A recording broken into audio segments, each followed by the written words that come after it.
Hello.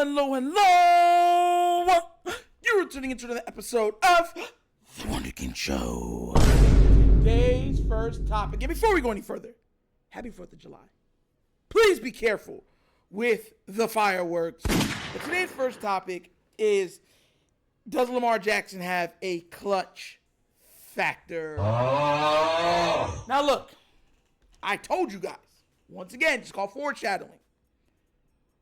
Once the off season starts to come to a close, a lot of Lamar-centric topics are going to start rearing their head. Because of the play in the AFC Championship game, with everybody jumping on the Ravens bandwagon, which I told them to get off. I was trying to use my girth and try to push them on, like, get off of it. They're like, no. You guys have the best team in the league. When we put up the abysmal performance that we did in the AFC Championship game, now they feel emboldened to take even more shots than before. And to show you how crazy this is, they don't even care if they sound like hypocrites in their assessments. They're just like, look, we thought he had it and he didn't. So we were right all along. What I'm going to do is I'm going to read you a little piece. Because what happened is CBS seemed to love taking shots at Lamar. CBS did a piece on him. What's his name? Douglas Clawson. And I'm going to read it to you, then we're going to break it down, all right? So without further ado, let's get this thing started. It says, the word clutch is constantly thrown around in the NFL, usually in reference to quarterbacks. In that regard, Lamar Jackson and the Baltimore Ravens may have some work to do.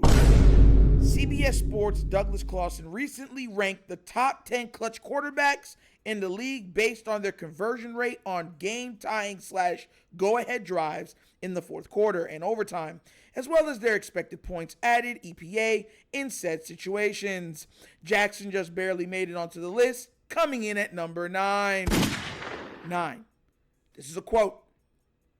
Jackson has the third highest conversion rate on these clutch drives, 48% among active starters, behind only C.J. Stroud and Patrick Mahomes, Clawson writes. Problem is, he hasn't delivered in the clutch in the postseason, and he was one of the reasons the Ravens blew so many fourth quarter leads recently. He has 16 total touchdowns and 15 turnovers in the fourth quarter in the last 3 years. While the Ravens have blown the most 7-point leads in the fourth quarter in a 3-year span in NFL history, which is 9, seeing Jackson so low on this list can be disheartening, especially when Daniel Jones is the quarterback immediately above him. As Clawson notes, though Jackson and the Ravens as a team have to improve late in games, that stat about Baltimore's blown leads is particularly upsetting, and having to nearly let down or nearly even touchdown interception ratio certainly contributed to that problem. Now, he brought up the interception in the end zone versus the Steelers. He brought up against the pick 6 to Cleveland. Look, context is everything, right? He just said he has the third highest rate, but he's lowering it because of postseason success.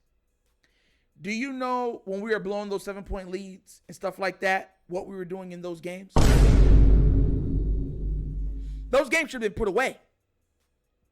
He said in the last 3 years. He's not going to use it in totality because it'll look way better than what it is.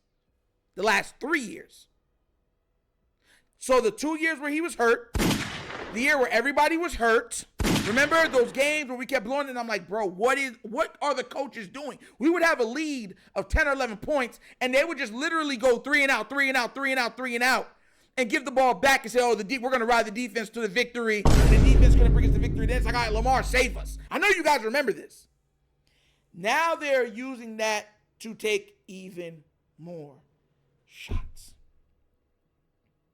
At what point do people get to the level and look at people and say, hey, enough is enough? Enough is enough. Look, I'm hard on Lamar. A lot of y'all don't think I am. I call out a lot of stuff that his deficiencies that I feel in the game, or much less plays that have been made or he could have made, right? I'm honest in my assessment. if you go over the numbers for his career, Lamar Jackson is easily one of the top 2 quarterbacks in clutch in the NFL. You can't even argue it. Now you have people coming and acting like he's not. You like cherry picking stats. Talking about he's not clutch. You put Daniel Jones over him? Daniel Jones, have you no shame? None.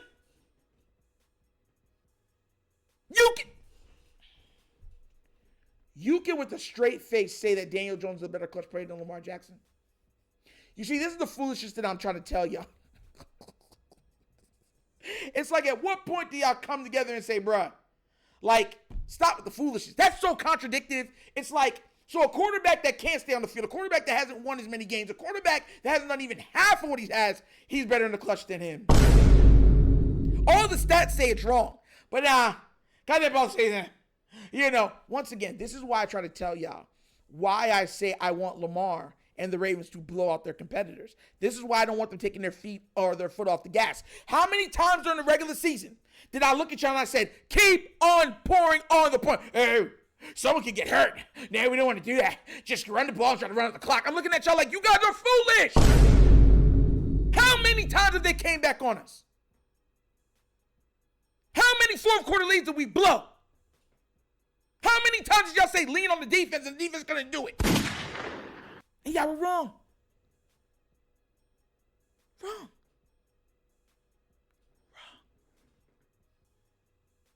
That, even him bringing up the Pittsburgh interception, that's hilarious to me. We should have blew Pittsburgh out that game. Context once again. Y'all forget how much balls they dropped? How many touchdowns they dropped? But once again, this is why I don't want to hear y'all make no... Bro, this is exactly why I don't want to hear y'all when I wanted to defend Lamar. Because he doesn't get the adulation. He gets all the blame. All of it. All of it. All of it. Like, come on now, man. Like, just... It's just hard. It's just hard to deal with sometimes. Because it's like, why? As a Ravens fan, we know what goes on. Now they're saying it doesn't matter who he has, who he's throwing to. Like what Shannon Sharp said. Remember, he was like, oh, it doesn't matter who he's throwing to. He just has to make them better. Now you have another guy, Mark Schlereth, saying, oh, he has to develop guys around him. So now it's like, okay, it doesn't matter if he has bad talent, good talent. He should still win. It doesn't matter if they can't learn. He has to teach them. Now they're saying it doesn't matter if they're dropping balls and stuff. He has to deliver all the time in the fourth quarter, regardless of what the team does. Make it make sense. Make it make sense. So when is enough enough? When is enough? When are we going to look at Lamar and say he's done enough? The other guy's got to pick up the weight. The problem is, like I said before, they're too Lamar-centric. They're like, oh, if they can't make this play, Lamar will make a play. If they can't block, Lamar will make a miss. Lamar will figure it out. Lamar. And then when I tell y'all that we're too Lamar-centric, they have oh, no, Joe. He just has to play better. He's going up against teams that has better offensive talent around them than he does. Better offensive coaching than he does. And he has an active coach that literally tries to throw games away. And the coaches have brought it up.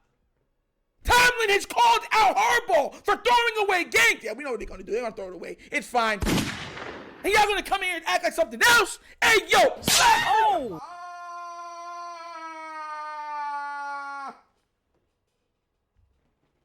Hey, yo, listen, man. I just can't with this. Mind you, I expected this, but it's still annoying.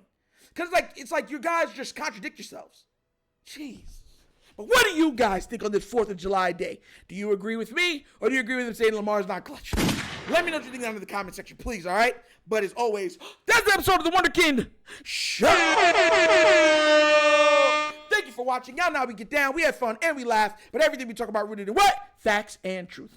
Please do remember, like, subscribe, hit that notification bell, leave a comment. You know, I love the comments. If you have not done so already, check out the Wunderkind Show's Patreon. Yes, 3 tiers of content goodness waiting for your consumption. Give it a look, give it a try. Let me know what you think. And if you'd like to donate to this channel, help out with equipment and such stuff like that, bottom of the screen, QR codes to a Cash App. Cash App is located in the description of every video that we do. Name of it is $, The Wunderkind Show. Super easy. But once again, this is The Wunderkind Show. This is your host, Nectar, signing off. And as always, you know my slogan. Peace. And I am out of here. Huh? Yerp. Finish him, Daddy. Ah!